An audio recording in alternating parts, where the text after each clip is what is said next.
Hello, everyone. Welcome to the Loretta Mary Show. As Americans began to prepare to celebrate 250 years, the Smithsonian Institute is leading a nationwide conversation about our shared history and the future we are creating together. Joining me now is Monique Chism, Under Secretary for Education at the Smithsonian Institute for the very first time. Welcome. Hi. Hello, good morning, and thank you for having me. I am so excited. First, I just want to start because I think people think the Smithsonian Institute is just museums. Can you really give us the history of it? And then we'll talk about what's coming up for this 250-year anniversary. I love that question. Thank you so much. Yes, most people think of the Smithsonian as a museum, and sometimes they think of it as one museum. But the Smithsonian is actually the world's largest museum, education, research complex, and we also have the National Zoo. So we have over 21 museums that are covering everything at the intersections of art, history, science, culture.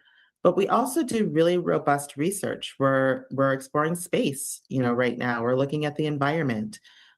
We are also doing a lot of work around conservation. So our National Zoo, it's a great place to come and visit, but their primary goal is on conservation. The Smithsonian is a wonderful resource for the entire nation, and the experiences are free, even our education resources. I'm so glad because we were having some conversations about it, and this is so timely with our history and the anniversary coming up. So, what do you want us to come away with when we talk about our shared future 250? Can you talk about that so we're more informed? Sure, absolutely. I'm going to start with the big word. So the semi-quincentennial. It's a fancy word, big word, but what it really means is it's the 250th anniversary of the signing of the Declaration of Independence. And I think most people would agree that the Declaration of Independence carries very significant weight for us as Americans. It was the founding document that was revolutionary and really in its crafting to establish the nation as independent, really crafting out what it meant for all men to think about the pursuit of life, liberty, happiness in a way that was much different. And was the creation foundation of what became our democracy. There's lots of things that were points of contention and contemplation at the time, but it actually is a very significant mark place in our history to really think about what we mean when we talk about American democracy. And so we wanted to take that as a special opportunity to bring the nation together. And at the Smithsonian, what we've chosen to do is to celebrate around four pillars. We want to celebrate our nation and all that we have accomplished, but we want to contemplate those places where we have not yet lived up to the ideals of the founding documents of our nation. And then also to commemorate all of those who have sacrificed their life for our democracy. And finally, to ask everyone to make a commitment to our shared future. So that's what we're doing through our programming, our exhibits, our education resources this year. Oh, I love that. We could have this conversation for hours and I will never get tired. I'll continue to learn something. So the Smithsonian serves people from every background and walk of life. How does this new initiative create opportunities for all Americans to see themselves reflected in our country's mission and why? Yeah, thank you for saying that. So we really do reflect the entire nation, and that's actually our goal. Our goal is that when people come in to our museums or they go online or they come to one of our programs, that they actually see themselves in that experience and that they're inspired to learn something new. We also want them to be exposed to something that they might not had a chance to learn about previously or to know about previously and take a curiosity in that.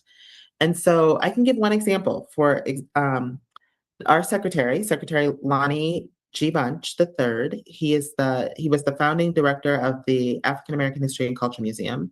He now serves as the secretary of the Smithsonian, so the entire institution. He co-curated an exhibit for the 250th anniversary. It's called American Aspirations.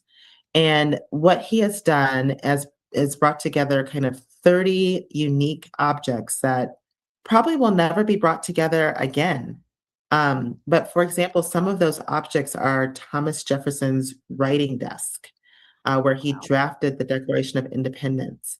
We have Martin Luther King's speech outline from the famous 1963 I Have a Dream speech.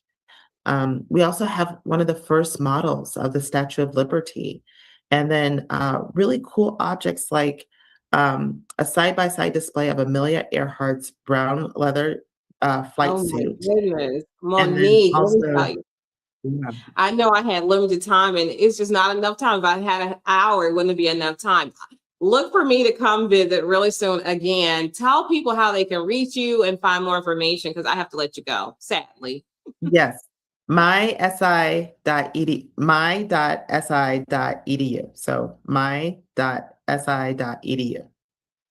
I'll make sure we have it in the comments and they'll know how to reach you. Thank you so much for all the work you're doing. Congratulations on this historic moment for you being in charge at 250th anniversary. So thank you so much for being our guest. Thanks, Loretta. Bye for now. So she's going, these satellite media tours, they have to leave me and go and do other shows to share with other amazing people. But there's so much more to discover with the Smithsonian Institute. And again, it's not just museums, it is so much more. But go to the website, check it out, and then plan a trip. And let's get ready to celebrate this 250 years. Don't go anywhere. We'll be right back with more Loretta McNary Show.